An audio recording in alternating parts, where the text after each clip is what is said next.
I'm joined now by Peter Vincent. He's the Assistant Director General of International Policy at Borderpol.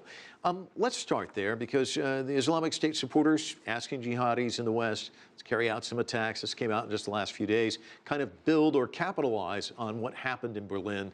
And you and I were talking about these Christmas markets, just how difficult it is to defend against this sort of thing.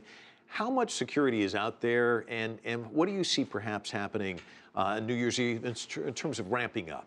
Mike, it's interesting that New Year's Eve, of course, is the one date every year that the entire world celebrates, regardless of their religion, regardless of their nationality. And so the law enforcement and intelligence agencies are on high alert across the globe.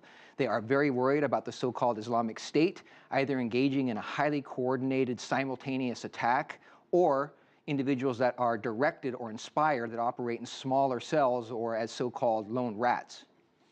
Talk to me about what can be done, because you and I have talked about these lone rats in particular. You just have no way of knowing that they're going to carry out an attack, and it can happen so suddenly. Are there things that can be done? There are things that can be done. The lone rats are almost impossible to stop. But of course, no one is entirely alone. They all have family members or close confidants that they often confide in. The real key here to fighting these types of individuals is working with the communities that they are completely entrenched in, working in the places where they pray, the places where they work, to get individuals to come out and to notify law enforcement officials when they see something strange or unusual about an individual. In addition, the large national police forces and intelligence agencies can't do all of it.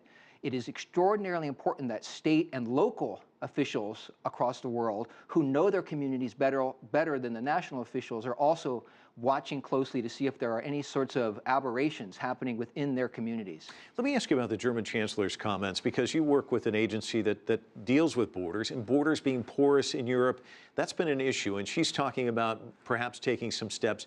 Is that going to continue to be an issue in 2017, and what can be done with regards to that? This is very much going to continue to be an issue. Germany in particular engaged in a sort of heroic calmness for a long time until this past summer, when there were a number of smaller scale terrorist attacks committed in mostly southern Germany. And then we have the December 19th Christmas market attack, which really shook Germany to its core.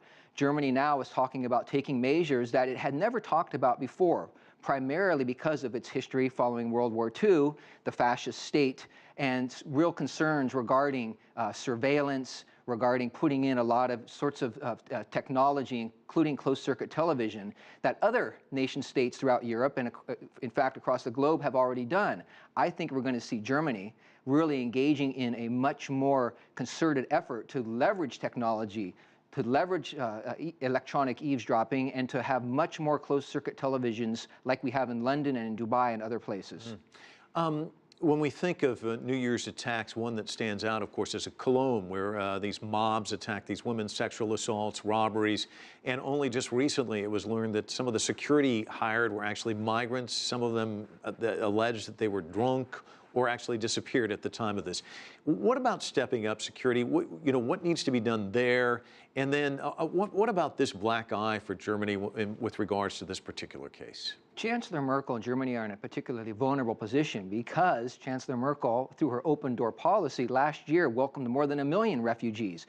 And she's absolutely right. Scattered among the true war refugees and asylum seekers are irregular migrants, and in fact are some bad actors, including, we know, members of the Islamic State that are trying to infiltrate these legitimate streams. I think you'll see a pivot now to really engaging in, across Europe, and including Germany, in a much more hard line on refugees, which of course is a tragedy, because the vast majority of these individuals are fleeing terrorism and fleeing war, and they're not the perpetrators of these crimes. But I think that the challenge is going to be not to have that pendulum swing too far and not to overreact. You and I are going to have quiet evenings. We're older guys. We're not all that excited about New Year's Eve. But there's a lot of people probably watching this and maybe nervous, Any thoughts or tips you might pass along to them if you're going to go to an event where there's large crowds, what they should watch for, what they should do?